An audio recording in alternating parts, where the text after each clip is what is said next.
السلام عليكم ورحمة الله وبركاته.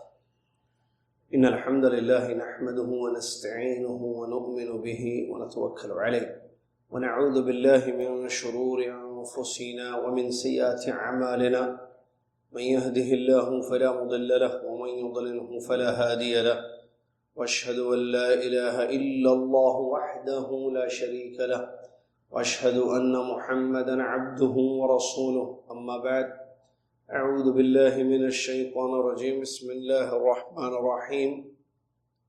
يا أيها الذين آمنوا اتقوا الله حق تقاته ولا تموتن إلا وأنتم مسلمون.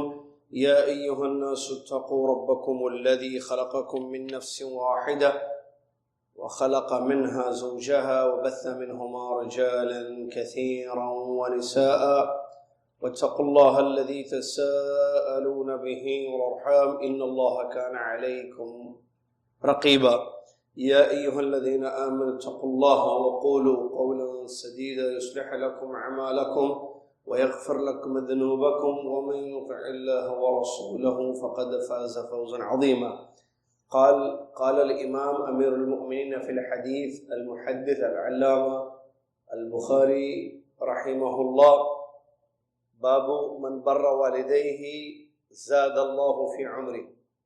قال حدثنا أصبغ بن الفرج قال أخبرني ابن وهب عن يحيى ابن أيوب عن زبان بن فائد عن سهل بن معاذ عن أبيه رضي الله عنه قال النبي صلى الله عليه وسلم: من بر والديه طوبى له زاد الله عز وجل في عمره. باب لا يستغفر لأبيه المشرك. قال حدثنا إسحاق قال أخبرنا علي بن حسين قال حدثني أبي عن يزيد النحوي عن إكرمة عن ابن عباس رضي الله عنهما في قوله عز وجل: إما يبلغن عندك الكبر أحدهما أو كلاهما فلا تقل لهما أف، إلى قوله كما ربياني صغيرا.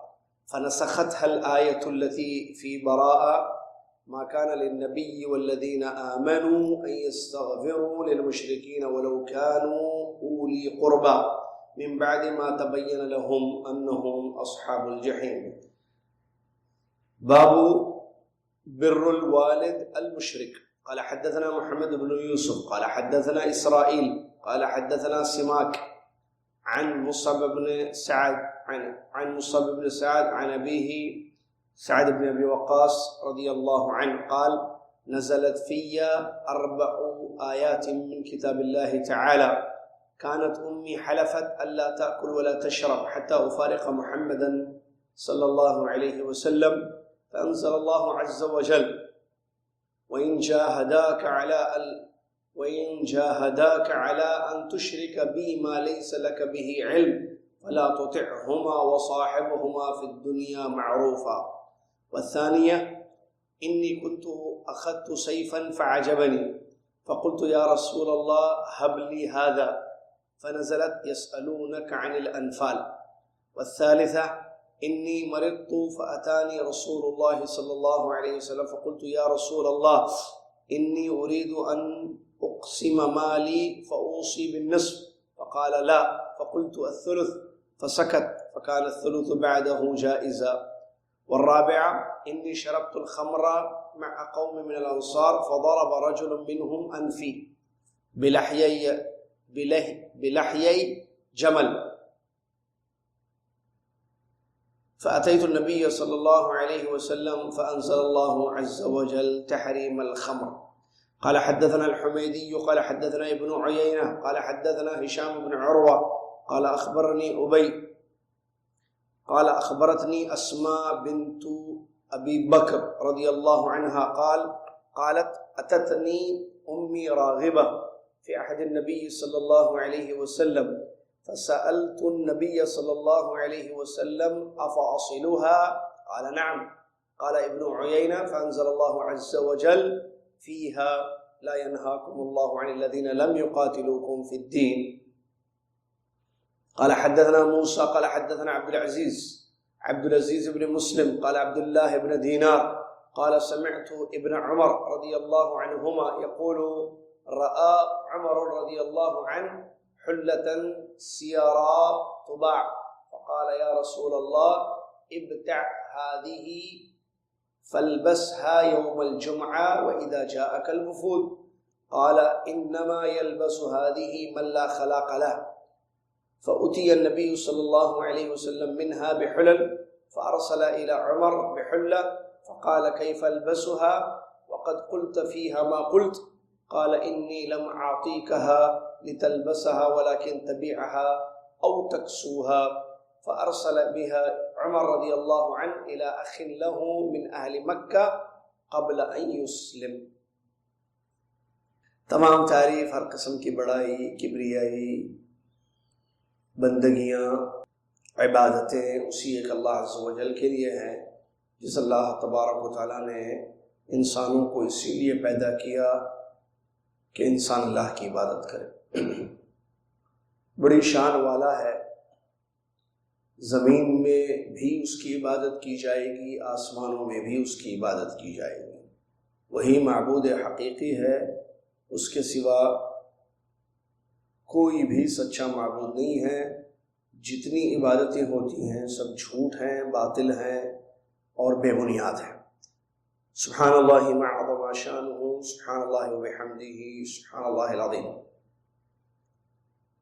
صلاۃ و سلام ہو اس کے بعد اللہ کے آخری نبی امام الانبیاء محمد رسول اللہ صلی اللہ علیہ وسلم کی ذات گرامی پر، جن کو رب العالمین نے رحمت للعالمین بنا کر مبعوث فرمایا، جو آئے پیغمبر بن کر اپنی قوم کو اللہ کی طرف دعوت دینے کے لیے اور اللہ کا حق انہیں بتانے کے لیے، اور اللہ کی مدد اور اللہ کی توفیق سے آپ نے اپنی ذمہ داری کو ادا کر دیا۔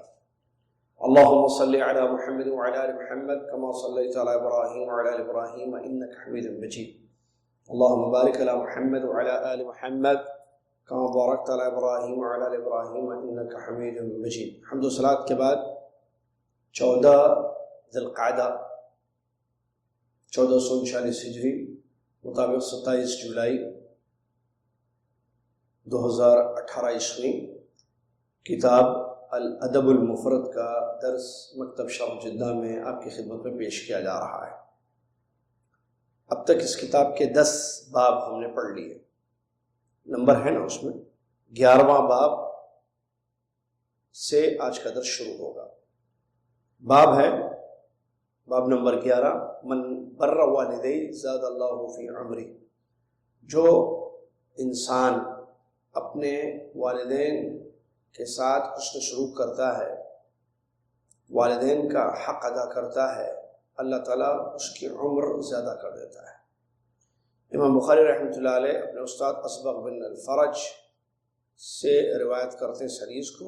وہ کہتے ہیں کہ ابن وہب نے بتایا ان کو اس حدیث کے بارے میں، وہ یحییٰ ابن ایوب سے، اور وہ زمان ابن فائد سے، اور وہ سہل بن معاذ سے، اور وہ اپنے والد سے کہتے ہیں کہ اللہ کے نبی صلی اللہ علیہ وسلم نے ارشاد فرمایا، جس نے اپنے والدین کے ساتھ نیکی کی اس کے لیے خوشخبری ہے، اللہ عز و جل اس کی عمر کو زیادہ کرتا ہے۔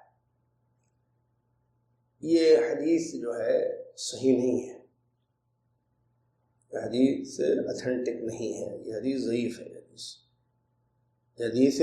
ضعیف ہے۔ اس حدیث میں جو معنی ہے وہ بعض دوسری صحیح حدیثوں میں آیا ہے۔ یہ حدیث صحیح نہیں ہے، ضعیف ہے، لیکن اس حدیث میں جو معنی ہے، کیا معنی ہے اس حدیث میں؟ ماں باپ کے ساتھ حسن سلوک کرنے سے عمر دراز ہوتی ہے۔ تو یہ معنی دوسری صحیح روایتوں میں آیا ہے، جیسا کہ اللہ کے نبی صلی اللہ علیہ وسلم کی ایک حدیث ہے جس میں آپ نے فرمایا، جس انسان کو یہ پسند ہو کہ اللہ تعالیٰ جو ہے اس کے رزق کو کشادہ کرے، وسیع رزق ملے اس کو، اور عمر لمبی ہو، تو وہ صلہ رحمی کرے، رشتہ داروں کا جو ہے حق ادا کرے۔ تو صلہ رحمی سے دو فائدے بتائے گئے ہیں اس حدیث میں. ایک یہ ہے کہ عمر دراز ہوتی ہے، ایک یہ ہے کہ رزق میں کشادگی ہوتی ہے، رزق زیادہ ملتا ہے، اور دوسرا یہ کہ عمر دراز مطلب لمبی، عمر لمبی ہوتی ہے، یعنی اللہ تعالیٰ جو ہے انسان کی عمر میں برکت دیتا ہے. یہ صلہ رحمی سے، اور صلہ رحمی کا مطلب کیا ہے؟ رشتہ داروں کا حق ادا کرنا، ان کے ساتھ اچھا برتاؤ کرنا. رشتہ داروں میں سب سے قریبی رشتہ دار کون ہے انسان کے؟ ماں باپ، یہ بیوی بچے، والدین. سب سے زیادہ قریبی رشتہ یا جن کا حق سب سے زیادہ ہے رشتہ داروں میں، پورے رشتہ داروں میں، وہ کون ہے؟ والدین ہیں، پیرنٹس، ماں باپ. معلوم ہے یہ سب بات. تو اگر کوئی والدین کے ساتھ صلہ رحمی کرتا ہے تو ظاہر بات ہے یہ خیر کا کام ہے، تو اس سے جو ہے اس کو فائدہ ہی ہوگا، آخرت میں بھی فائدہ ہوگا، دنیا میں بھی فائدہ ہوگا، دنیا میں بھی اس کو فائدہ ہوگا. اگلا باب ہے باب لا یستغفر لأبیہ المشرک، اپنے مشرک والد کے لیے استغفار نہیں کرنے کا بیان.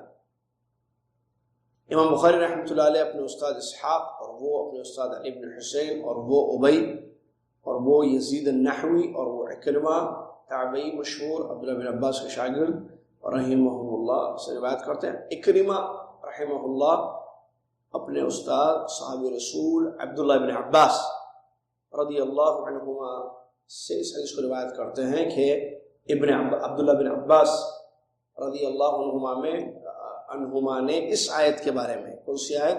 اما یبلغن عندک الکبر احدہما او کلاہما فلا تقل لهما اف ولا تنہرهما وقل لهما قولا کریما وقل رب ارحمهما كما ربیانی صغیرا. یہ جو آیت ہے جس کا ترجمہ معلوم ہے نا، پڑھ چکے یہ آیت ہم. اگر دونوں میں سے یعنی والدین میں سے کوئی ایک یا دونوں آپ کے پاس بوڑھے ہو جائیں تو ان کو اف مت کہو. یہ جو آیت ہے کہاں تک؟ وہ دعا تک. رب ارحمہما کما ربیانی صغیرا، رب ارحمہما کما ربیانی صغیرا، اے میرے رب ان دونوں پر رحم فرما جیسے انہوں نے بچپن میں مجھ پر رحم کیا تھا. تو اس آیت کے بارے میں عبداللہ بن عباس رضی اللہ تعالیٰ عنہما فرماتے ہیں اس آیت کو اس آیت نے منسوخ کر دیا جو سورہ برات میں ہے. کیا ہے وہ آیت؟ ما کان للنبی، یہ آیت ہے، ما کان للنبی والذین آمنوا ان یستغفروا للمشرکین ولو كانوا اولی قربى من بعد ما تبین لهم انہم اصحاب الجحیم. کیا مطلب ہے اس آیت کا؟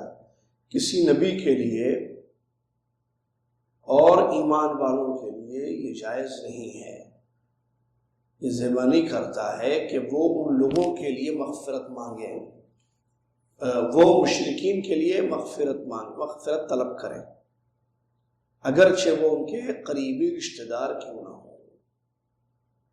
اس چیز کے بعد کہ یہ بات ظاہر ہو چکی ہے کہ وہ لوگ جہنمی ہیں. یہ حدیث ہے اس باب کے تحت.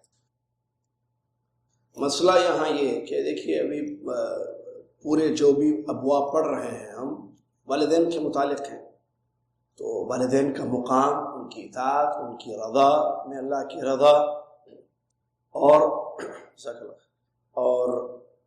ان کی فرمانبرداری، اور ان کو تکلیف دینے سے اپنے آپ کو بچانا، یہ سب حدیث اسی کے مطابق پڑھے نا. اور ان کی اللہ کی نافرمانی میں ان کی فرمانبرداری نہیں کرنا، اللہ کی نافرمانی میں ان کی بات نہیں ماننا، ٹھیک ہے، اور ان کی خدمت کرتے ہوئے جنت کو پانا، یہ ساری چیزیں ہم نے پڑھی ہیں.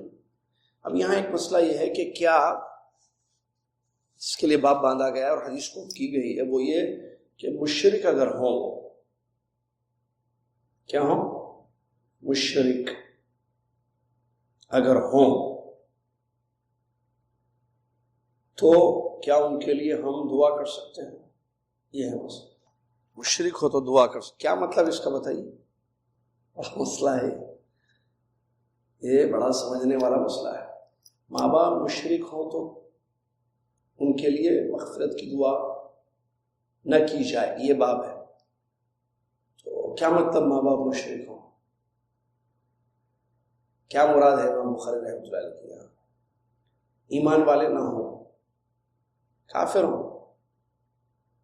ماں باپ ہیں، بچہ مسلمان ہو گیا، آپ کو پتہ ہے ہوتا ہے ایسے کہ بچے جو ہے اسلام قبول کر لیتے ہیں، ماں باپ ابھی دائرہ اسلام میں نہیں آتے ہیں، وہ کفر اور شرک ہی میں رہتے ہیں. یہ مراد ہے یہاں پر، ٹھیک ہے، یہی مراد ہے جتنا سمجھ میں آ رہا ہے واللہ اعلم.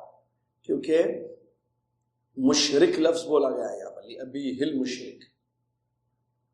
ایک آدمی ایمان لانے کے بعد، اسلام قبول کرنے کے بعد شرک کیا کام کرتا ہے؟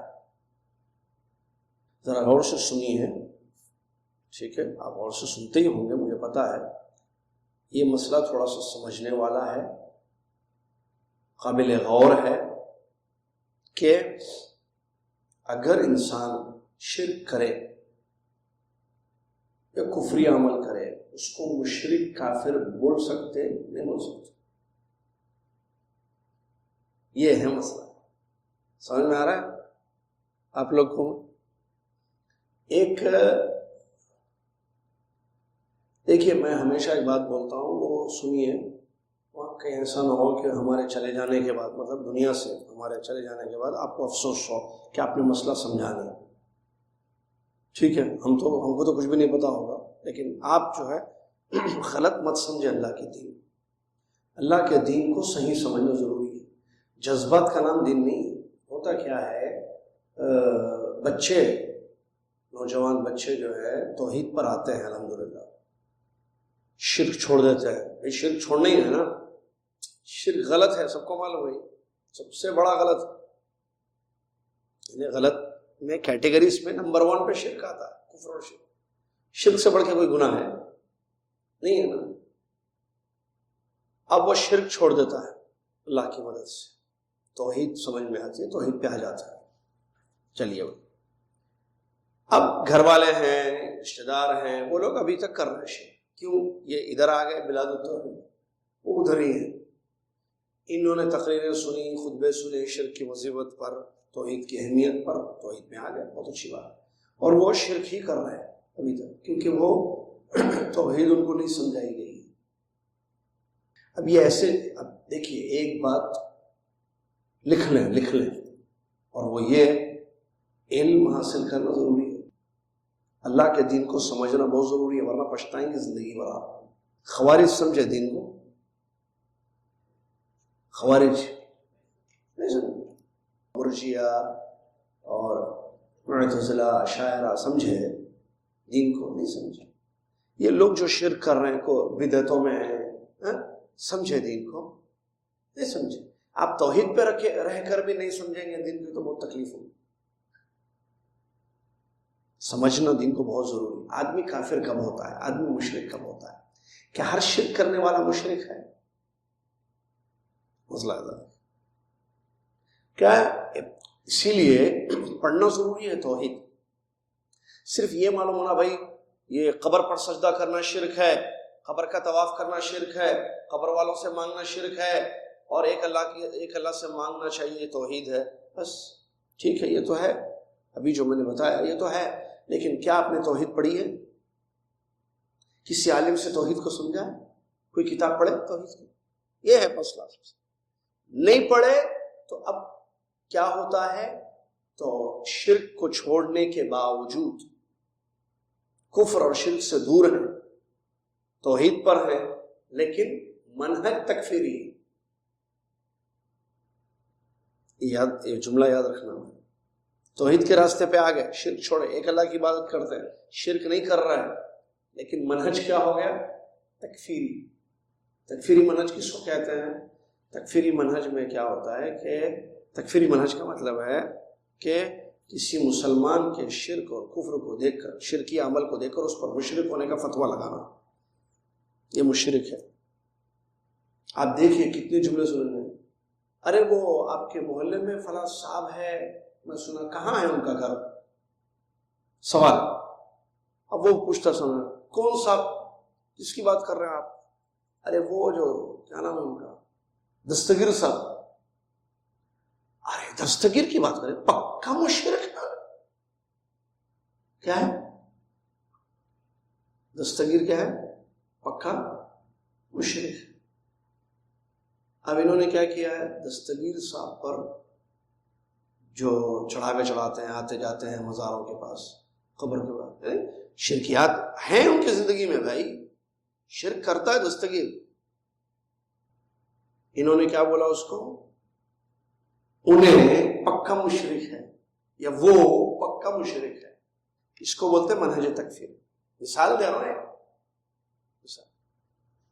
اب کیا ہے ذہن؟ یہ کیا ہے بھائی؟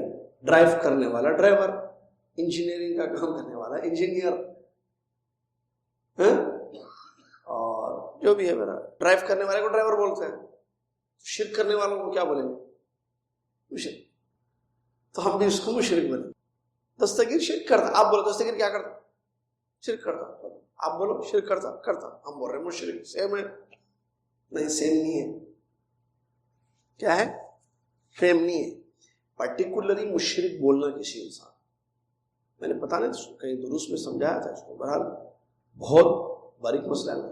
کیا ہر شرک کرنے والا مشرک ہوتا ہے؟ دیکھیے، شرک کرنا یہ عمل ہے یا نہیں ہے؟ برا عمل ہے نا۔ مشرک بولنا حکم لگانا ہے کسی انسان، ٹھیک ہے؟ ہم کو حدیثیں پڑھنی ہے لیکن بات آگے اسی لیے ابا مشرک جو کہہ رہے ہیں، تو تھوڑا ہم بتائیں گے اس کے بارے میں بھی آپ کے سامنے۔ سمجھ میں آیا تو ٹھیک، نہیں سمجھ میں آیا تو ہم بھی ہیں آپ بھی ہیں، اگر ہم چلے گئے تو دوسروں سے پوچھ لو۔ میں ایسے کہہ رہا ہوں، مطلب کہیں آپ تاخیر کر دیں اور ہماری زندگی ختم ہو جائے تو آپ بولیں گے ارے وہ بات پوری سمجھ میں نہیں آئی تھی، تو علماء موجود ہیں، ہم تو چھوٹے سے طالب علم ہیں، سمجھا دیں گے علماء انشاءاللہ۔ علماء سے جا کے سمجھنا، کسی ایسے بردر سسٹر سے پکڑ ملیں گے تو پھر وہ تو بولیں گے کون بولے، ارے بھائی پکے مشرک ہیں پورے۔ مشرک بولنا، شرک کرنا مشرک نہیں، تو موحد بولنا، مشرک بولنا، مشرک ہے بولنا، مشرکہ ہے بولنا، کافر ہے بولنا، کافرہ ہے بولنا، ایسا بول دیں گے تو آپ بھی مسئلہ ہو جائے۔ اسی لیے بہت ضروری ہے اس مسئلے کو سمجھنا۔ دیکھیے، شیخ الاسلام ابن تیمیہ رحمۃ اللہ علیہ نے اپنی کتابوں میں تفصیل کے ساتھ اس بات کو بیان کیا ہے۔ ابھی ہم نے جو ہے پچھلے درسوں میں، ابھی دیکھیے تازہ مثال دیتا ہوں، ہم نے بتایا تھا آپ کو کہ دلیلوں سے کہ زبردستی کفر کروایا جائے تو آدمی کافر ہوتا نہیں ہوتا۔ اب بولی ہر کفر کرنے والا کافر ہوگا، ہر شرک کرنے والا مشرک ہوگا؟ نہیں، عمل شرکیہ ہے، عمل کفریہ ہے، لیکن وہ کافر ہوگا نہیں۔ جیسے کسی آدمی کو ابھی ہم نے پڑھا زبردستی کفر پر مجبور کیا جائے، الا من اکریہ، پڑھے تھے نا پچھلے درس میں، الا من اکریہ وقلبہ مطمئن بالایمان، یہ دلیل ہے اس پر۔ دل میں ایمان ہے لیکن زبردستی اس سے کفر کروایا جا رہا ہے، تو زبردستی جبرن کفر کرنے سے آدمی کافر ہوگا؟ آیت دلیل ہے اس کی، حدیث نبی صلی اللہ علیہ وسلم، نبی صلی اللہ علیہ وسلم کو جان بوجھ کر برا بھلا بولنے والا مسلمان باقی رہتا ہے؟ گالی دینے والا ایمان باقی رہے گا اس کا جان بوجھ کر؟ نہیں۔ لیکن اگر کسی کو زبردستی کیا گیا، جیسے وہ صحابی کو مکہ والوں نے کیا تھا، پکڑ لیے تھے، چھوڑ رہے نہیں تھے، ہاں، اب انہوں نے جو بولا، جان بوجھ کر کوئی انسان بولے تو کافر ہو جاتا ہے۔ اب وہ اپنی جان بچانے کے لیے بولے، دل سے نہیں بولے۔ نبی صلی اللہ علیہ وسلم کے پاس گئے، ان کا ایمان باقی تھا یا چلا گیا؟ کیا نبی صلی اللہ علیہ وسلم نے کہا کہ نہیں چلو پھر سے کلمہ پڑھو؟ کلمہ پڑھایا نبی صلی اللہ علیہ وسلم نے ان کو؟ بلکہ رسول نے یہ کہا کہ اگر دوبارہ ایسا ہو تو تم بول دو۔ دیکھیں، اور آگے بھی راستہ کلیئر کر رہے ہیں۔ جب زبردست، یہ ایک یاد رکھنا، اور وہ ایک واقعہ یاد رکھنا، سمجھا رہا ہوں؟ کون سا واقعہ؟ جانور گم جاتا، پریشان ہو جاتا آدمی، پھر اس کا جانور، اس کو جانور صحرا میں گم گیا، ڈیزرٹ میں، جس میں اس کا کھانا وانا سب کچھ تھا، سامان زاد، وہ گم جو گیا، پریشان ہو گیا، ڈھونڈا ادھر ادھر دائیں بائیں، نظر نہیں آیا، یقین ہو گیا کہ میں مر جاؤں گا، نہ کھانا نہ پانی، ڈیزرٹ میں کیا ہوگا، مر جائے۔ اچانک دیکھتا ہے کہ جانور نظر آیا، خوش ہو گیا۔ کیا بولا خوش ہو گیا؟ اے اللہ تو میرا بندہ، میں تیرا رب۔ کیا بولا؟ ایسی بولا، میں غلطی سے نہیں بول رہا ہوں، وہ نے ایسی بولا، وہ ایسی بولا۔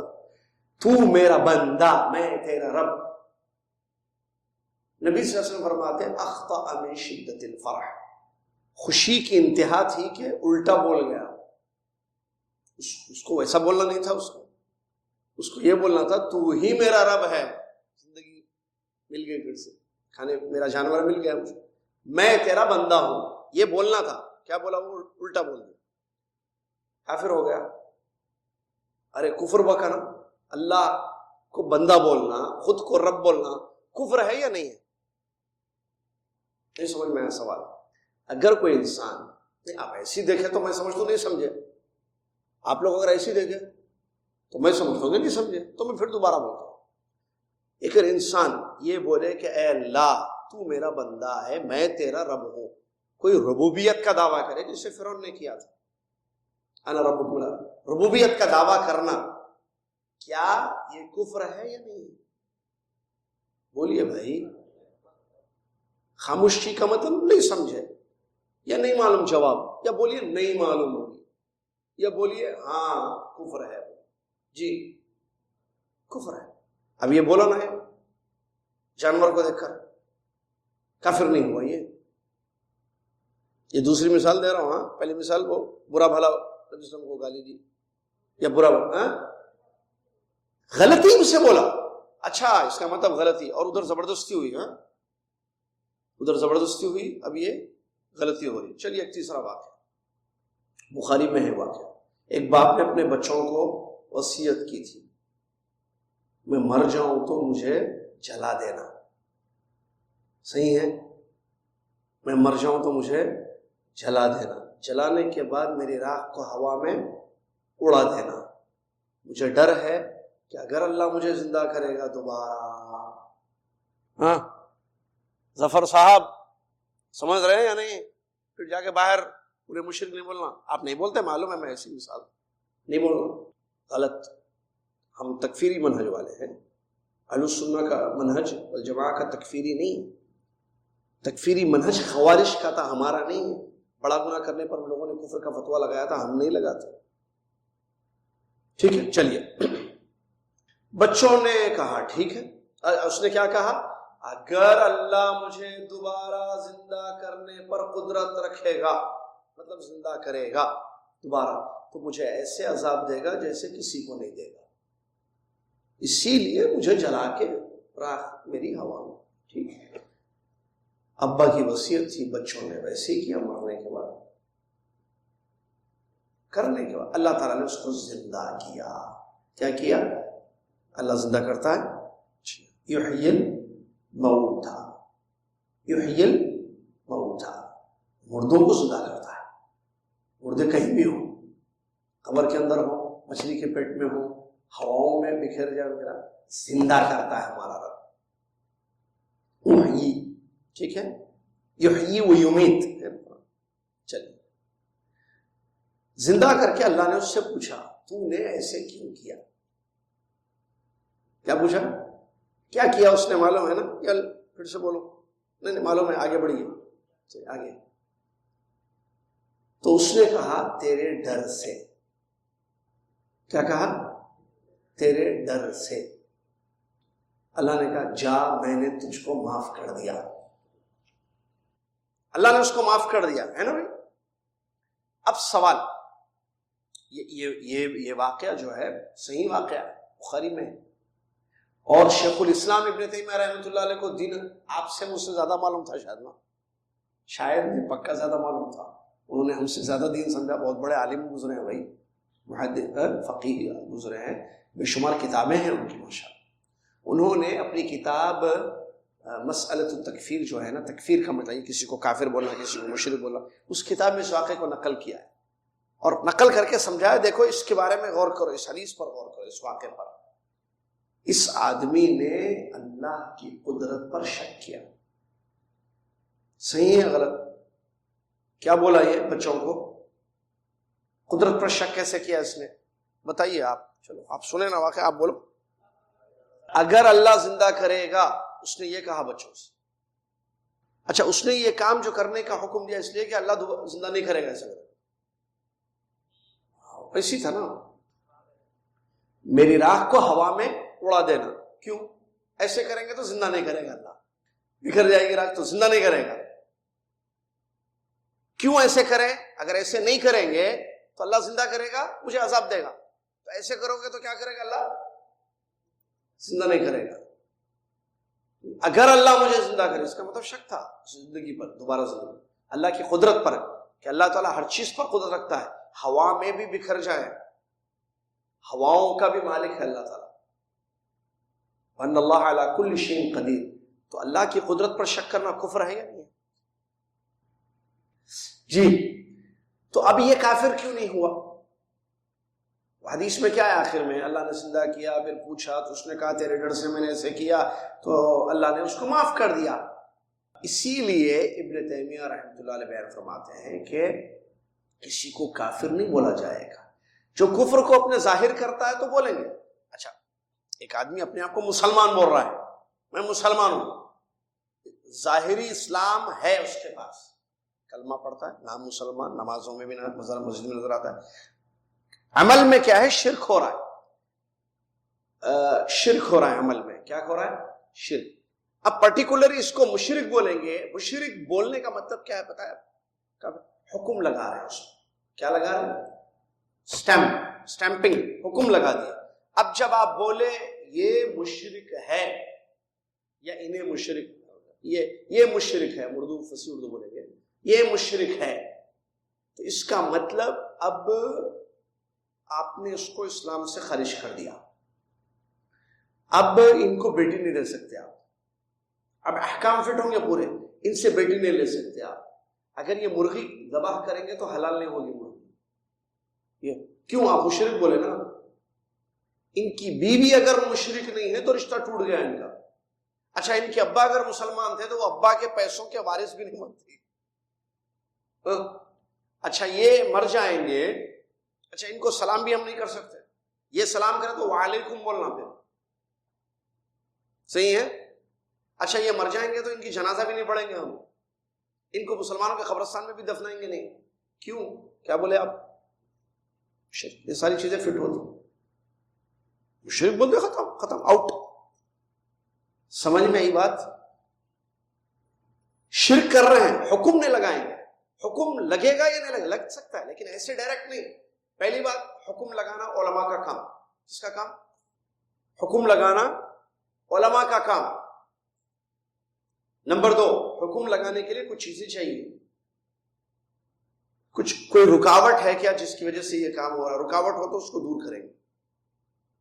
جیسے زبردستی میں تو نہیں کر رہی ہے کام, جیسے اس نے کیا تھا زبردستی میں, یا مثالیں دی تھی ہم نے زبردستی کی, ہاں, یا غلطی سے تو نہیں کر رہے. رکاوٹ ہے کیا, چیک کیا جائے گا. تیسری چیز, ان کو سمجھایا جائے گا قرآن حدیث کی روشنی میں کہ یہ عمل جو ہے شرک ہے, اس سے آدمی جہنم میں جاتا. اس سے آدمی کہاں جاتا؟ جہنم میں جاتا. مت کیجئے یہ کام. سارے رکاوٹیں ہو گئی, حجت قائم کر دیے, اور سمجھا دیے سب کچھ. اس کے بعد علماء بیٹھیں گے, پھر علماء, آپ میں نہیں, علماء بیٹھیں گے, پھر اس پرٹیکولر آدمی پر حکم لگائیں گے. سمجھ میں آ رہا ہے؟ پھر اس کے محل کو بھی دیکھیں, یہ کہاں کا ہے, اس نے توحید سمجھی یا نہیں سمجھی. کافی چیزیں ہیں اس میں. جیسے علماء کیا کہتے ہیں, دیکھیں میں مثال دیتا ہوں. کہاں رہتا ہے وہ بھی دیکھیں. انڈیا میں ایک آدمی پر حکم جلدی نہیں لگے گا, سعودیہ میں ایک آدمی پر حکم جلدی لگے گا. علماء کہتے ہیں کیونکہ یہاں ماحول شرک کا نہیں ہے, یہاں شرکیہ ماحول نہیں ہے, وہاں شرکیہ ماحول ہے. تو یہاں آدمی کو جلدی سمجھا سکتے ہیں آپ توحید, اور اس پر حکم, اگر وہ اس کے باوجود نہیں سمجھ کے شرک کر رہا ہے تو حکم جلدی لگے گا اس پر. لیکن ہندوستان میں یا پاکستان میں کوئی آدمی یہ کام کر رہا ہے تو اس پر جلدی حکم نہیں لگا, کیونکہ اطراف میں وہی ماحول ہے, سب اس کی زندگی اسی ماحول میں گزر رہی ہے, شرکیہ ماحول میں. تو اس پر حکم ذرا دیر سے لگے گا. حکم لگنے کی بات, یہ لگے گا حکم اس پر بھی, اور لگانے والے علماء ہوں گے. یہ میرا اور آپ کا کام نہیں ہے. اور یاد رکھنا, نبی صلی اللہ علیہ وسلم کی حدیث یاد رکھنا, آپ نے اگر کسی کو کافر کہا یا مشرک کہا یا اللہ کا دشمن کہا, کیا کہا؟ کافر کہا یا مشرک کہا یا عدو اللہ, اللہ کے دشمن بولے, اگر وہ ہے اللہ کی نظر میں تو ٹھیک, ورنہ آپ ہو جاتے. اب آپ مشرک بولے کسی مسلمان کو, اگر وہ مشرک ہے اللہ کی نظر میں تو اوکے ٹھیک, نہیں ہے تو کون ہو جاتا ہے؟ اب وہ کافر ہے اگر اللہ کی نظر میں تو ٹھیک، ورنہ آپ کافر ہو جاتے. کتنا بڑا مسئلہ ہے دیکھیں. اسی لیے زبان پر کنٹرول رکھ. عام حکم لگا سکتے ہیں، خاص حکم. ایک اور ایک پوائنٹ کی بات، فائدے کی بات. ایسے کہہ سکتے ہیں آپ، میں، کوئی بھی، جو قبر پر سجدہ کرے گا وہ مشرک. جو قبر پر سجدہ کرے گا وہ مشرک کہہ سکتے ہیں. دستگیر صاحب قبر پر سجدہ کر رہے ہیں مثال کے طور پر، یا خالد صاحب، ان کو خالد صاحب مشرک نہیں. فرق ہے عام خاص. عام حکم لگا سکتے ہیں، خاص حکم نہیں لگا سکتے. اس کی دلیل دے کر میں بات کو آگے بڑھا رہا ہوں. یہ فرق ضروری ہے عام اور خاص کا. کون سا فرق؟ عام اور خاص. عام کیا؟ جو یہ کرے وہ مشرک ہے. مثال، جو قبر پر سجدہ کرے وہ مشرک ہے. صحیح ہے غلط ہے؟ صحیح ہے. قبر پر سجدہ کرنا کیا ہے؟ شرک ہے. تو جو قبر پر سجدہ کرے گا وہ مشرک ہے. آپ نے کسی کے بارے میں کہا، نام لیے، خاص کیا آپ نے یا عام کیا؟ یہ خاص حکم ہے یا عام حکم ہے؟ خاص ہے. عام ہے بھائی. عام جو بولے نا بھائی، اینی بڑی بولے. آپ کیا بولتے ہیں؟ یورو ورو کیا بولتے ہیں تیلگو میں؟ اینی بڑی، جو، ایسے بول. ایما رجل یا من سجد لغیر اللہ. ٹھیک ہے. خاص ایک صاحب ہیں یا ایک صاحبہ ہیں، وہ کر رہے ہیں یہ کام. اب وہ شرطیں چاہیے اس کی. ٹھیک ہے. اس کی دلیل کیا ہے یہ سن لیجیے. سنیں گے نا دلیل؟ چلیے. پیارے نبی صلی اللہ علیہ وسلم کی حدیث ہے، آپ نے فرمایا لعن اللہ شارب الخمر. اللہ کی لعنت ہو شراب پینے والے پر. شراب پینے والے پر اللہ کی، بولیے بھائی، لعنت ہو. کس کی حدیث ہے؟ حدیث نبی صلی اللہ علیہ وسلم کی ہوتی، پیارے نبی صلی اللہ علیہ وسلم کی حدیث. چلیے. ایک مرتبہ یہ یاد رکھنا حدیث ابھی. ہاں دوسری حدیث. ایک مرتبہ پیارے نبی صلی اللہ علیہ وسلم کے پاس ایک آدمی کو پکڑ کے لایا گیا جو پیا. کیا پیا؟ شراب. چائے نہیں، شراب پیا تو پکڑ کے لائے. شراب پینے والے کا کیا انجام ہے اسلام میں؟ درے مارنا، اس کو کوڑے مارنا. کتنے؟ 80 ہے نا. کوڑے مارے جاتے ہیں اس کو. یہاں بھی مارتے ہیں. ٹھیک ہے. کوڑے مارتے اس کو. تو پکڑ کے لائے بھائی یہ شراب پیے. نبی صلی اللہ علیہ وسلم کے پاس لے کے آئے. نبی صلی اللہ علیہ وسلم ثابت ہوا بھائی شراب پیے. کوڑے مارو. کوڑے مارے، چھوڑ دو، ختم، سزا ہو گئی. پھر دوسرے دن پھر پی کے آئے. ارے پھر کوڑے مارو. کوڑے مارے، چلے پھر پی گئے. شادش، یہ کیا ہے؟ کوڑے مار رہے پھر بھی پی. تو جب لے کے آئے تو ایک صحابی کیا بولے دیکھ کے؟ اللہ کی لعنت ہو اس پر. کیا بولے؟ اللہ کی لعنت ہو. کتنی مرتبہ لایا جا رہا ہے یہ شخص. یہ نبی صلی اللہ علیہ وسلم کے سامنے ہوا. کیا بولے وہ؟ اللہ کی لعنت. نبی صلی اللہ علیہ وسلم وہاں موجود ہیں. نبی صلی اللہ علیہ وسلم نے جب یہ بات سنی تو روک دیا. کیا فرمایا؟ لا تلعنہ، لعنت مت بھیجو اس پر. یہ اللہ اس کے رسول سے محبت کرتا ہے. اب کیا سمجھ میں آیا دونوں کو سامنے رکھنے سے؟ عام اور خاص میں فرق ہے. پہلی حدیث میں عام نہیں ہے. پہلی حدیث میں کیا ہے؟ شرابی پر اللہ کی. کون شرابی؟ جو شراب پیے. کون؟ جو بھی پیے. کس نے لعنت بھیجی؟ نبی صلی اللہ علیہ وسلم نے اپنی زبان مبارک سے. اچھا یہ حدیث مدینہ میں سب کو معلوم تھی؟ جی ہاں معلوم تھی صحابہ کو. تو وہی جو ہے جب لے کر آئے جو واقعہ آپ سنائے بھی ہم کہ کوڑے مارے گئے اس کو، تو نبی صلی اللہ علیہ وسلم کے سامنے انہوں نے کہا اللہ کی لعنت ہو اس پر. آپ نبی صلی اللہ علیہ وسلم خود لعنت بھیجے ہیں شرابی پر. صحیح ہے.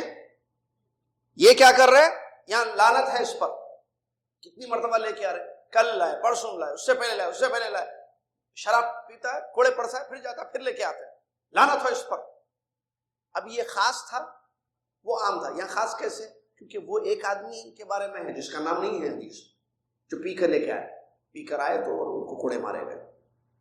یہاں نبی صلی اللہ علیہ وسلم نے اپنی زبان مبارک سے لعنت بھیجی ہے حدیث میں، اپنی حدیث میں. اور یہاں حدیث میں کہتے ہیں کہ لا، صحابی کو روکتے ہیں کس سے؟ لعنت سے. وہ عام تھا، یہ خاص ہے. عام اور خاص کی فرق کی دلیل اس سے معلوم ہو. صحیح ہے یا نہیں ہے؟ یہاں کیوں نہیں بھیجنا لعنت؟ یہاں ایک ریزن ہے. کیوں؟ حدیث جو سنے وہ اللہ اور اس کے رسول سے بہت اچھے، اللہ اور اس کے رسول سے محبت کرتا ہے. تو اس کا مطلب عام اور خاص میں فرق کرنے کی یہ دلیل ہے.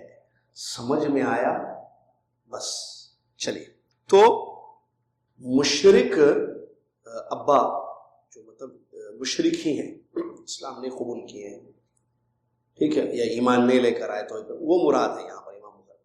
کیونکہ جو ایمان لے کر آئے ابا لیکن جہالت کی وجہ سے شرک کر رہے ہیں، نہیں معلوم ہے شرک کر رہے ہیں، ٹھیک ہے، تو ان کے لیے تو دعا کی جائے گی کہ اللہ ان کو جو ہے نیک توفیق دے، وہ کرے، کیا کرتے ہیں، ہدایت. ٹھیک ہے. اچھا، ہدایت کی دعا زندے لوگوں کے لیے کر سکتے ہیں؟ کر سکتے ہیں. یا نبی صلی اللہ علیہ وسلم نے جو ہے کیا کہا تھا، اللہم اہدی قومی فإنہم لا یعلمون. طائف میں جب آپ پر پتھر برسائے گئے، آپ کو تکلیف دی گئی، تو نبی صلی اللہ علیہ وسلم نے کیا فرمایا تھا؟ جب آپ کو لہو لہان کیا گیا خون سے، تو آپ نے کہا اے اللہ میری قوم کو ہدایت دے، یہ نہیں جانتی. تو ہدایت کی دعا کر سکتے ہیں آپ. لیکن اگر کوئی مر گیا، کس پر؟ کفر پر مر جائے، بخشنے کی دعا کر سکتے ہیں، رحمت کی دعا؟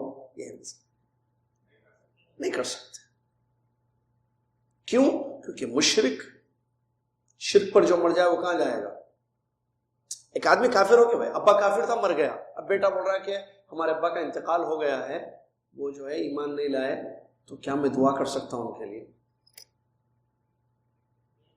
آپ کی محبت، درد سب اپنی جگہ ہے، لیکن دعا نہیں کر سکتا. اللہ کے نبی صلی اللہ علیہ وسلم نے اپنی والدہ کے لیے اجازت مانگی تھی دعا کرنے کی. اللہ کے نبی صلی اللہ علیہ وسلم نے اپنی والدہ کے لیے دعائے مغفرت کی اجازت مانگی تھی، اجازت نہیں ملی. زیارت قبر کی زیارت کی اجازت مانگی تو ملی. چلیے حدیث سن لیجئے، حدیث میں آیت موجود ہے، سامنے آیت ہے. عبداللہ بن عباس رضی اللہ عنہ فرماتے ہیں کہ یہ جو آیت ہے اسی کے جس میں یہ دعا ہے کہ ماں باپ کے لیے دعا کرتے رہو، رب ارحمہما کما ربیانی صغیرا، رحمت کی دعا. کیونکہ رحمت کا مطلب جنت ملے گی نا بھائی، جو چلے گئے ان کے لیے رحمت کی دعا دیں گے اگر ہم، تو اس کا مطلب جنت ملے گی ان کو. اور جبکہ یہ معلوم ہے کہ ایک آدمی اگر کفر پر مر جائے، شرک پر مر جائے، تو کیا جنت مل سکتی ہے اس کو؟ سوال سمجھ، ایک آدمی کفر پر مر گیا، کافر ہو کر مر گیا، کیا وہ جنت میں جا سکتا ہے؟ کبھی چانس نہیں ہے بھائی، طے ہے ایک چیز، جہنم میں کافر اور مشرک ہوں گے. جو کفر اور شرک پر مر جائے وہ جہنم سے نہیں نکل سکتا، جہنمی. انه من يشرك بالله فقد حرم الله عليه الجنہ ومأواه النار. آیتیں ہیں، حدیثیں ہیں. کافر جہنم میں جائے گا، مرنے سے پہلے توبہ کر لے الگ مسئلہ ہے، مر گیا کفر پر، خلاص چیپٹر کلوز. چلیے، تو یہ آیت کہتے ہیں عبداللہ بن عباس جس میں دعا ہے رب رحم، یہ عام ہے آیت کہ والدین جو بھی ہیں آپ کے ان کے لیے رحمت کی دعا کی. اس آیت نے اس آیت کو منسوخ یعنی کینسل کیا، اس حکم کو دعا کے اس آیت نے، جس میں دعائے مغفرت کی ممانعت آئی. ماں باپ اگرچہ ماں باپ کیوں نہ ہو، وہ مر جائیں، ان کے لیے دعائے مغفرت نہیں کرتے. کہ اللہ تعالیٰ نے فرمایا، مشہور آیت ہے سورہ توبہ آیت نمبر 113، ما کان للنبی والذین آمنوا ان یستغفروا للمشرکین ولو کانوا اولی قربا من بعد ما تبین لهم انهم اصحاب الجحیم. کسی نبی کے لیے نا، اللہ کے اپنے نبی، یہاں کسی نہیں، اور نبی صلی اللہ علیہ وسلم مراد ہے. یہاں نبی صلی اللہ علیہ وسلم کے لیے جائز نہیں ہے، یا ایمان والوں کے لیے جائز نہیں ہے کہ وہ مشرکوں کے لیے مغفرت کی دعا کریں اگرچہ وہ رشتہ دار قریبی کیوں نہ ہو، جب معلوم ہو گیا ہے کہ یہ جہنمی ہے۔ کیسے معلوم ہوا جہنمی ہے؟ زندگی میں تو نہیں معلوم ہو سکتا ہے، ماں باپ مشرک ہیں، کافر ہیں، زندہ ہیں، تو جہنمی ہے کیوں؟ ایمان لائیں گے تو جہنمی ہوں گے؟ نہیں ہوں گے۔ آج شرک پر ہے، کفر ہے، ایمان نہیں لائے، کل ایمان لا لے، ہدایت ہوگی تو توفیق دے دی اللہ، تو جہنمی ہوں گے۔ ایک دن یا مرنے سے پہلے کلمہ پڑھ کے مر گئے، جی جنت میں جائیں گے، جہنم میں جائیں گے؟ جنت جہنم میں نہیں ہوگا نا، کیونکہ موت کفر پہ نہیں ہوئی ہے۔ موت کیا ہو؟ وہی کہہ رہے تو یہاں کہ اگر پتا چل جائے، مطلب یہ ہے کہ موت ہو چکی ہے ان کی کفر پر، شرک پر، ایمان نہیں لائے، ہدایت پر نہیں تھے، کفر پر موت ہو گئی، شرک پر موت ہو گئی، ایمان اور توحید سے زندگی خالی تھی، کلمہ نہیں پڑھے، تو اب ان کے لیے مغفرت کی دعا کرنا یا رب ارحمہما ان کے لیے پڑھنا، یہ رب ارحمہما کما ربیانی صغیرا، آپ رحمت کی دعا دے رہے ہیں، موت شرک کفر پر نہیں کر سکتے۔ وہ مطلب ہے کہ یہ آیت نے اس آیت کو کسی نبی کے لیے، اسی لیے دیکھیں میں نے بتایا نا، نبی صلی اللہ علیہ وسلم کے لیے بھی اجازت نہیں دی گئی تھی دعائے مغفرت کی، کیوں؟ کیونکہ وہ شرک پر موت ان کی ہو گئی تھی، ان کی موت کفر پر شرک پر ہوئی تھی، ٹھیک ہے؟ تو بات ہو جائے۔ یہاں ایک پوائنٹ یہ بھی بتا دوں میں، ابھی جو میں نے تھوڑی دیر پہلے بتایا آپ کو کہ تکفیری جو منہج ہے پہلا، لوگ کیا کرتے ہیں، وہی علم کی کمی، تفقہ کی کمی، یہ جیسے یہ آیت ہے ابھی، مشرکوں کے لیے دعائیں مغفرت مت کرو، تو ہمارے پاس مشرک ہے نا، میں مغفرت کی دعا نہیں کرتا۔ ارے بھائی یہ مشرک مطلب اللہ نے جن کو مشرک کہا ہے، اللہ نے جن کو مشرک کہا، کافر کہا، ان کے کافر اور مشرک ہونے میں کوئی شک کریں گے؟ نہیں کریں گے۔ لیکن یہ آدمی ایمان ظاہر کرتا ہے، ایمان کے بعد جو ہے شرکی عمل کرتا ہے جہالت کی وجہ سے، تو اس کو مشرک ہے، دعا نہیں کروں گا میں ان کے لیے۔ کرتے کیا بچے، جو غلطی ہے، جو قرآن اور قرآن میں جو آیتیں مشرکین مکہ کے بارے میں، کفار مکہ کے بارے میں ہے نا، سن لیجئے ایک بات، آگے بڑھے ہم۔ قرآن میں جو آیتیں مشرکین مکہ یا کفار مکہ کے بارے میں ہیں، ان آیتوں کو فٹ کرتے ہیں آج کے ان مسلمانوں کے بارے میں جو جہالت کی وجہ سے شرک میں مبتلا ہے۔ وہ آیتیں کس کے بارے میں ہیں؟ آپ کس پر فٹ کر رہے ہیں؟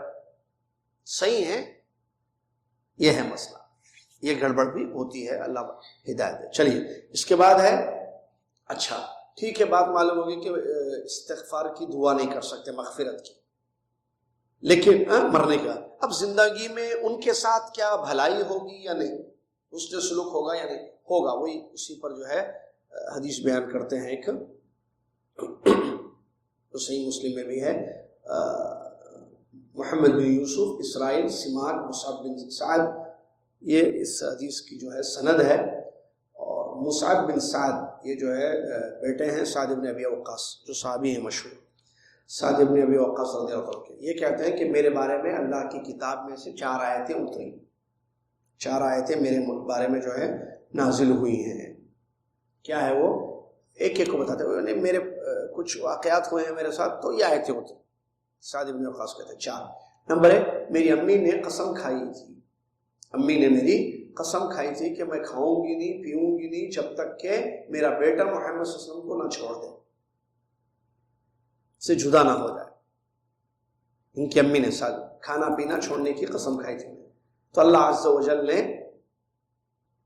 آیت اتاری اور فرمایا کہ اگر تمہارے ماں باپ تمہیں شرک کرنے پر مبتلا کر دیں میرے ساتھ، جس کا تم کو علم نہ ہو، تو تم اپنے ماں باپ کی بات مت ماننا، لیکن ان کے ساتھ دنیا میں اچھے طریقے سے رہنا۔ چھوڑ دیں، یعنی اگر وہ کھانا پینا چھوڑ دیں تو اس لیے کہ تم جو ہے چھوڑ دو دین کو، نبی صلی اللہ علیہ وسلم کے دین کو، تو ان کی بات مت ماننا تھا، لیکن ان کے ساتھ سلوک اچھا رہنا۔ یہ ایک اتری ایک بات۔ اور دوسری جو ہے کہتے ہیں کہ جو ہے میں نے جو ہے مال غنیمت میں سے ایک تلوار لی تھی میں نے، جو مجھے بڑی پسند آئی تھی، ایک تلوار جو مجھے پسند آئی تھی، میں نے لی، اس کو لیا، پکڑا، اس کو پکڑ کر نبی صلی اللہ علیہ وسلم کے پاس گیا، میں نے کہا اللہ کے رسول یہ مجھے دے دیجیے، آپ یہ تلوار مجھے چاہیے۔ تو اللہ کے اس پر جو ہے قرآن کی آیت وہ آئی اتری جو مال غنیمت کی تقسیم کے متعلق ہے. یسألونک عن الانفال قل الانفال للہ وللرسول الی آخر الآیہ. تو یہ آیت بھی میرے متعلق معلوم ہوئی. ایسا جو واقعہ ہوا تھا. دو. تیسرا کہتا ہے میں ایک مرتبہ بیمار ہو گیا, تو بیمار ہوا تو نبی صلی اللہ علیہ وسلم میری عیادت کرنے تشریف لائے. تو میں نے نبی صلی اللہ علیہ وسلم سے یہ کہا کہ اللہ کے نبی صلی اللہ علیہ وسلم بیماری کی حالت میں چاہتا ہوں کہ میرا مال جو ہے تقسیم کر دوں, آدھا جو ہے آدھے کی وصیت کر دو. مال کا جو آدھا حصہ ہے پورا 50% مال میرا, اس کی وصیت کرنا چاہتا ہوں. تو اللہ کے نبی صلی اللہ علیہ وسلم نے فرمایا کہ نہیں, آدھے مال کی وصیت تم نہیں کر سکتے. میں نے کہا کہ ثلث, 1/3 کرو, 1/3, آدھا نہیں, آدھے سے کم ہوتا نا 1/3. تو نبی صلی اللہ علیہ وسلم خاموش رہے. پھر اس کے بعد جو ہے یعنی اجازت تھی, 1/3 کر سکتے تھے وصیت, معلوم ہے نا, 1/3 وصیت کر سکتے. الثلث والثلث کثیر, نبی صلی اللہ علیہ وسلم کی حدیث ہے 1/3 کرو. ایک دوسری حدیث ہے یہ نہیں, 1/3 کرو, 1/3 بہت ہے. 1/3 کیا ہے؟ بہت ہے. یعنی آپ زیادہ بہت دینا چاہتے ہیں کسی کو تو 1/3 کافی ہے, دیجیے. یہ مطلب اس حدیث میں. تو وصیت کے متعلق جو ہے یہ مسئلہ جو ہے یہ بھی میرے متعلق وہ آیتیں اتری تھی. چوتھی چیز کہتے ہیں میں نے جو ہے انصار کے کچھ ساتھیوں کے ساتھ شراب پی تھی. میں نے جو ہے کچھ انصاریوں کے ساتھ شراب پی تھی. تو ان میں سے ایک نے مجھے میری ناک پر مارا, میری ناک پر مارا. تو میں اللہ کے رسول کے پاس گیا تو اللہ تعالیٰ نے جو ہے آیت اتاری جس میں شراب کی حرمت ہو گئی. شراب پینا حرام. اب پیے تو کیا ہوگا, نشے میں جو ہے لڑائی ہوگی, جھگڑا ہوگا. تو وہ اس وقت حرمت سے پہلے پیے تھے. آپ بولیں گے 7 درجہ تم شراب پیے تھے, اور پیے تھے کب پیے تھے وہ دیکھو نا بھائی, سمجھ میں آ رہا ہے. تو اس کے بعد اللہ تعالیٰ نے جو ہے وہ آیت اتاری. میں جب گیا نبی صلی اللہ علیہ وسلم کے پاس اپنا مسئلہ لے کر کے, دیکھو مجھے جو ہے اس انصاری نے ناک پھوڑ دی میری, مارا ناک کو زخمی کر دیا. تو انہوں نے جو ہے نبی صلی اللہ علیہ وسلم کے پاس جب جا کر یہ شکایت کی تو اللہ تعالیٰ نے آیتیں اتاری جس میں حرمت خمر کا بیان تھا. تو اس طریقے سے تو اس میں جو موضوع سے متعلق ہے پہلا مسئلہ, امی نے جو ان کی قسم کھائی تھی کہ میں کھاؤں گی نہیں پیوں گی نہیں جب تک تم دین نہ چھوڑ دو. اب ماں کو خوش کرنے کے لیے اللہ کے دین کو چھوڑ دیں گے؟ نہیں چھوڑیں گے, وہ مسئلہ. ٹھیک ہے. دوسری حدیث ہے جو ہم نے پڑھی, اسماء بنت ابی بکر رضی اللہ تعالیٰ عنہ کہتی ہے میری امی میرے پاس آئیں اللہ کے نبی صلی اللہ علیہ وسلم کے زمانے میں. تو ملاقات کرنے آئی میرے پاس. تو میں نے نبی صلی اللہ علیہ وسلم سے پوچھا کہ میں صلہ رحمی کروں ان کے ساتھ, کیونکہ وہ جو ہے دین پر نہیں تھی, دین اسلام میں. تو نبی صلی اللہ علیہ وسلم نے فرمایا کہ ہاں کرو, یعنی میں ان کے ساتھ اچھا سلوک کروں, اچھا برتاؤ, صلہ رحمی اصلها. تو انہوں نے کہا کہ نبی صلی اللہ علیہ وسلم نے فرمایا کہ ہاں. تو سفیان ابن عیینہ اس حدیث کی جو راوی ہے کہتے ہیں اللہ عز و جل نے اس میں آیت ان کے بارے میں, اسماء رضی اللہ عنہ کے بارے میں یہ آیت اتاری, جس آیت میں اللہ تعالیٰ نے جو سورہ ممتحنہ کی آیت ہے, اللہ تعالیٰ نے فرمایا لا ینہاکم اللہ عن الذین لم یقاتلوکم فی الدین, وہ لوگ جو دین میں تم سے لڑتے نہیں ہیں, دین کے لیے قتال جنگ نہیں کرتے, اللہ ان کے بارے میں تمہیں روکتا نہیں ہے کہ ان کے ساتھ تمہارا جو ہے رویہ یا برتاؤ اچھا ہونا چاہیے. تیسری آخری حدیث بھی ہم نے جو پڑھی کہ وہ حضرت کیا نام ہے عبداللہ بن عمر کی حدیث ہے. عبداللہ بن عمر رضی اللہ تعالیٰ فرماتے ہیں کہ عمر رضی اللہ تعالیٰ نے ایک چادر دیکھی بڑی اچھی جو بازار میں مطلب بکنے کے لیے تھی, پہنتے ہیں نا چادر, حلہ چادر. تو وہ تو نبی صلی اللہ علیہ وسلم سے حضرت عمر نے کہا کہ اللہ کے وسلم اس کو آپ خرید لیجئے, یہ بڑی اچھی جو ہے وہ ہے جو پہننے کا ہوتا ہے, چادر کیا بولتے ہیں اس کو, حلہ, اوپر جو پہنتے ہیں.